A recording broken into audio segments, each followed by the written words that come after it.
Ayan everyone, so narito na po yung update sa manukan at saka sa mga pato ni Father guys. Kararating lang po nila sa Carigara Leyte, doon po sila bumili. Kaya kay ma'am po na nandoon yung sa Paris, ito na po yung blessings na shinare niyo po kay Father. So ilan po lahat ng manok yung nabili niyo? Bali ang nabili kong manok, 5.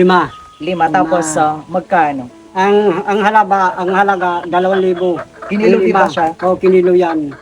So yung kilo, okay. Tag 300. 300 per kilo guys. Tapos yung tubong nila, Yung pagkain, mahigit din 1,000. yes. Yung pagkain. Ayan. So mga lalaki lalaki, Babae, lalaki, babae. Yes, ayan.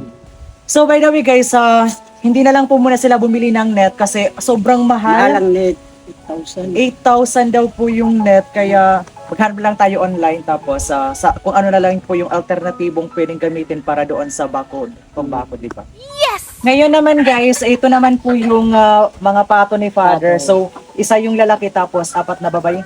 Babae. So, yung ito na lalaki, tagpera, Ang magkano? lalaki, 500 ito. Tapos, Ang mga babae, 300 bawat isa. so hindi sila kinilo guys. yung Hindi kinilo. pagpili. Yes. So, ito na sila. Ito na, 5. So, ilalagay na ito siya doon guys sa Yung kulungan ng kawayan. farm ni Father doon na nilagyan din niya ng bahay kubo. Sige, ano yung mga information pa na dapat niyong sabihin? Ito, pasalamat to kay Auntie. Na ito, papadamihin to namin. Papahalagaan to namin, pagparami, at saka yung mga manok. Kaya Yes. salamat. Kaya thank you so much po talaga kay Tita kasi may libangan na si Father guys. So grabe, speechless po kasi kami ngayon kasi sobrang saya po namin na nagkakain na si Father ng panglibangan niya. At saka, oh my God. Alaga. Oh, grabe guys, sobrang lakas nila. Malakas. Sandera-teranan yung no, Hindi, ako.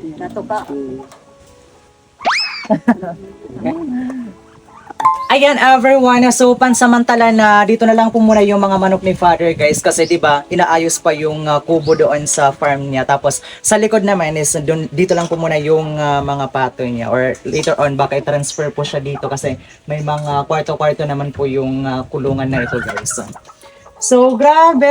We are really so happy kaya kay ma'am po na nandun yun sa Paris. Thank you so much po talaga. You know what, na napasaya po natin yung mga magulang ko today. Kaya, syempre, papahalagahan po namin ito at saka paparamihin kasi ito po yung magsisilbing libangan ni Father sa kanyang pang-araw-araw, di ba guys? So, once again, thank you so much po talaga ma'am. Mag-iingat ka po dyan palagi. I know and I believe na doble or triple po talaga yung blessings na ibibigay din po sa inyo ng Panginoon. Kasi, sobrang genuine po ng puso niya, tsaka grabe, sobrang generous po talaga ni ma'am. Kaya God bless you more and thank you so much po talaga. Yes! Ayan everyone, so hanggang dito na lang po muna tayo. I-update na lang din po namin kayo pag naipunta na ito siya doon sa farm ni Father. Doon sa kabila. Yeah, so once again everyone, thank you so much for watching. See you again on our next video.